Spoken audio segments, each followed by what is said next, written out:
ನಟ ಜಗ್ಗೇಶ್ ಅವರನ್ನ ಭೇಟಿಯಾಗಿದ್ದಾರೆ ಗಿಲ್ಲಿ ನಟ. ಬಿಗ್ ಬಾಸ್ ವಿನ್ನರ್ ಗಿಲ್ಲಿ ಈಗ ಜಗ್ಗೇಶ್ ಅವರನ್ನ ಭೇಟಿಯಾಗಿರುವಂಥದ್ದು. ಜಗ್ಗೇಶ್ ಅವರನ್ನ ಭೇಟಿಯಾಗಿ ಆಶೀರ್ವಾದ ಪಡೆದಿದ್ದಾರೆ. ಗಿಲ್ಲಿಗೆ ಸನ್ಮಾನ ಮಾಡಿರುವಂಥದ್ದು ನಟ ಜಗ್ಗೇಶ್ ಅವರು. ಅವರ ಬೆಂಗಳೂರಿನ ನಿವಾಸದಲ್ಲಿ ಇವತ್ತು ಭೇಟಿಯನ್ನು ಮಾಡಿದ್ದಾರೆ. ಆ ಫೋಟೋವನ್ನು ಕೂಡ ನೀವು ಗಮನಿಸ್ತಾ ಇದ್ದೀರಿ. ಬಿಗ್ ಬಾಸ್ ವಿನ್ನರ್ ಗಿಲ್ಲಿ ಅವರು ನಟ ಜಗ್ಗೇಶ್ ಅವರನ್ನ ಭೇಟಿಯಾಗಿರುವಂಥ ಕ್ಷಣ ಅದು. ನಟ ಜಗ್ಗೇಶ್ ಅವರನ್ನ ಭೇಟಿಯಾಗಿ ಆಶೀರ್ವಾದವನ್ನು ಪಡೆದಿದ್ದಾರೆ. ಈ ಹಿಂದೆ ನಟ ಜಗ್ಗೇಶ್ ಅವರು ಮಾತನಾಡಿರುವಂಥ ಗಿಲ್ಲಿಯ ಬಗ್ಗೆ ಕೆಲವೊಂದಿಷ್ಟು ವಿಡಿಯೋಗಳು ವೈರಲ್ ಆಗ್ತಾ ಇತ್ತು.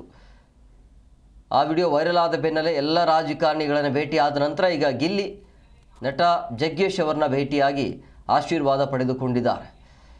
ಒಂಥರ ಸೋಷಿಯಲ್ ಮೀಡಿಯಾದಲ್ಲಿ ಸಖತ್ ಟ್ರೆಂಡಲ್ಲಿ ಇರುವಂಥ ಗಿಲ್ಲಿ ನಟ ಈಗ ಸದ್ಯಕ್ಕೆ ಆಲ್ಮೋಸ್ಟ್ ಅಲ್ಲಿ ಎಲ್ಲ ರಾಜಕಾರಣಿಗಳು ಯಾವ ಸ್ಪರ್ಧಿಗೂ ಕೂಡ, ಅಂದರೆ ಈ ಬಿಗ್ ಬಾಸ್ ಸೀಸನ್ 11 ಆಯಿತು, ಈಗ 12ನೇದು.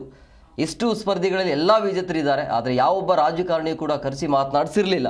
ಬಟ್ ಗಿಲ್ಲಿಗೆ ಜನಪ್ರಿಯತೆ ಜಾಸ್ತಿ ಇದೆ ಅನ್ನುವಂಥ ಕಾರಣಕ್ಕಾಗಿನ, ಅಥವಾ ರಾಜಕೀಯವಾಗಿ ಬಳಸ್ಕೊಳ್ಬೇಕು ಅನ್ನುವಂಥದ್ದ, ಅಥವಾ ಆ ರೀತಿಯ ಜಾತಿಯ ವಿಚಾರ ಕೂಡ ಮತ್ತೆ ಕೇಳಿ ಬರ್ತಾ ಇರುವಂಥ ನಮ್ಮ ಜಾತಿ ಅಂತೇಳಿ ಕರೆಸ್ಕೊಂಡು ಭೇಟಿ ಮಾಡ್ತಿದ್ದಾರಾ ಅನ್ನೋದು ತಪ್ಪೇನಿಲ್ಲ. ಬಟ್ ಕಳೆದ ಸೀಸನ್ಗಳಿಗೆ ಹೋಲಿಸಿದರೆ ಬಿಗ್ ಬಾಸ್ ವಿನ್ನರ್ ಆಗಿರುವಂಥ ಯಾವುದೇ ಒಬ್ಬ ವ್ಯಕ್ತಿಯನ್ನು ಮೀಟ್ ಮಾಡುವಂಥ ಪ್ರಯತ್ನ ಯಾವ ರಾಜಕಾರಣಿ ಕೂಡ ಮಾಡಿರಲಿಲ್ಲ. ನಾನು ಜಗ್ಗೇಶ್ ಬಗ್ಗೆ ಹೇಳ್ತಾ ಇರಲಿಲ್ಲ, ರಾಜಕಾರಣಿ ಬಗ್ಗೆ.